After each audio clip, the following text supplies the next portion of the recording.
My name is Camille, and this is the New Design for Living. Today, I want to talk about the new design model for success.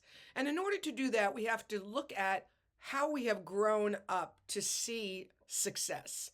And my personal formula for success when I got into radio back in the late 80s. Radio is my passion. It's why I'm here. It's always me and the microphone. And so when I got into Anchorage Radio back in 1987, I was as green as you can get, right? I came from New Jersey, super thick accent. However, this was my dream and it was in me. And I knew it was going to happen. And I finally found the environment that provided me with the best opportunity to bring forward everything I knew I had within me. And so I learned the formula for success as a result of my time in radio. And what was the formula for success? Numbers. It always had to do with numbers. What was the most important number? How many people were listening to the radio station? How many listeners were tuning in every single day? And though the Nielsen ratings, I believe, are still active, back in the day, they were actual paper diaries that were mailed to people. And you were asked to fill out your listening habits and then send them back to this Nielsen company. And from that selection of a few from the group, radio stations had their ranking. So how many people are listening to the station? How many people are returning those diaries? We would have commercials and promos encouraging people to fill them out if in fact you got one of them in the mail. Then it was about your individual show. How many people were watching, or rather listening, to the morning show? How many people were listening to my show? I had a midday show. And turns out I became the highest rated classic rock jock in the history of the format in the country. This was back in 1991. I was at the pinnacle of my success. I did everything right, and the numbers showed that. So in radio, it was always about the numbers, and everybody won. The salespeople won when the radio station won. Why? Because clients wanted to be on our radio station because we had the most people listening, and they had the best opportunity to express their products or services to the most amount of people at any given hour of the day. So it was a win-win-win for sure. And we still see that design model today on social media, which is the platform now, right? How many likes? How many shares? How many subscribers? How many views? However, one of the things that happened with the internet is that it collapsed the paradigm, the ascended hierarchy that was a part of that old model of success. So it leveled the playing field, which was great because then everybody could be on the field. However, perhaps one of the conundrums of that is that everybody is on the field. And it has become increasingly challenging to figure out how you get the most likes, the most views, the most subscribers. As a result of that question, how, all sorts of people now have the why.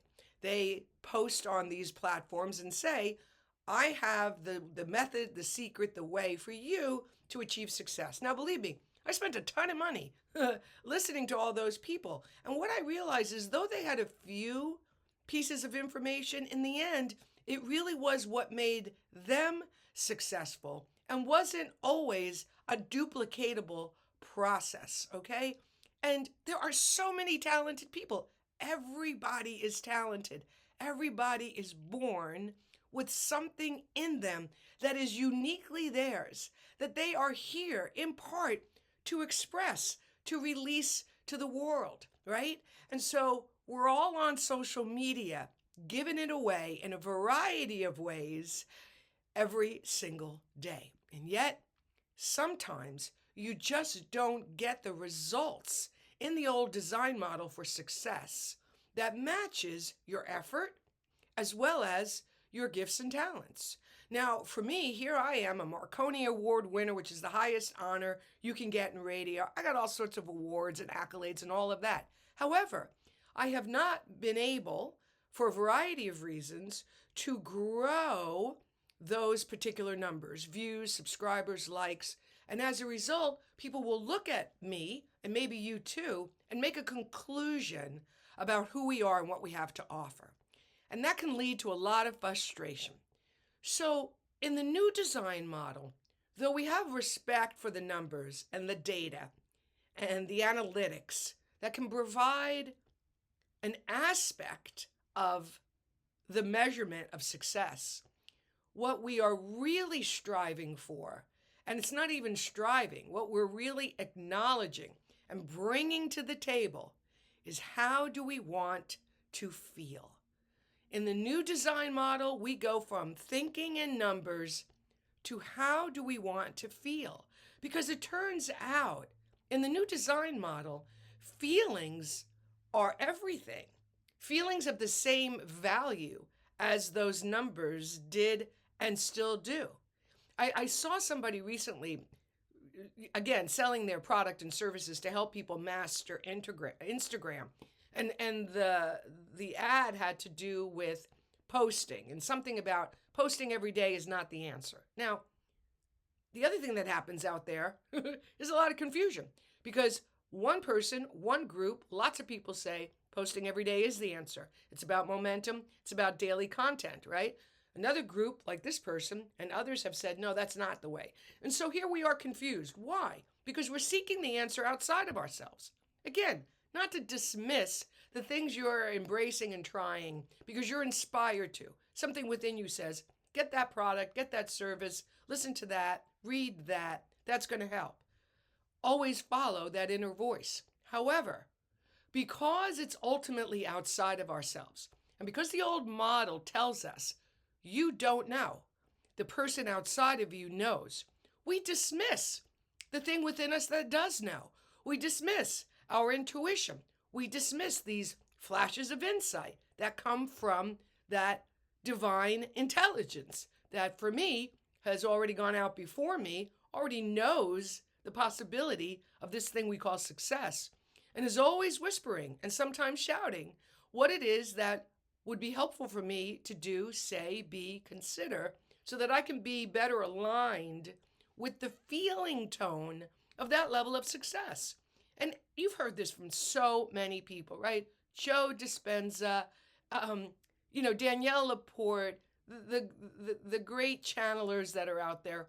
This is not a new topic, but it is something that I'm very passionate about because I had to unlearn that program. Again, to a degree where it didn't have a grip on me as the only means by which I was successful. Because when I started to transition my workshops, my teachings that I was doing in person to digital products, that pressure was not helping me be in the spirit and the joy of creating. Why? Because in radio I was trained, it's always about the outcome. It's always about the audience. And so today I just wanted to give you this to think about and to consider. How would your experience of your content, your business, your life as an employee, how would it be different? How would it change? If you asked yourself every day, how do I want to feel? If you looked at feelings like a color palette and asked yourself, what color am I feeling today? Joy, inner peace, inspiration, laughter, a sense of wholeness. I had to actually look up words as I was redesigning myself in this particular area of my life because I really didn't know how I wanted to feel. I knew how I didn't want to feel, and I started there. And I used those words, and then I went and looked for their opposites so I could realize, oh, okay, the opposite of disappointment is, faith or trust or whatever it was at the time. So there is some effort that maybe has to go into this for you to come up with a list of words that you can use when you ask yourself that question. How do I want to feel? If you're doing anything that has to do with your business, a live event, you're rolling out a product or service, you're doing an event somewhere, Sure, do everything that you're inspired to do to yield the most amount of people and the highest outcome based on your intention. And also bring into the mix, if you can't replace all of that, with how do I want to feel? What is it that when I feel it, I feel successful?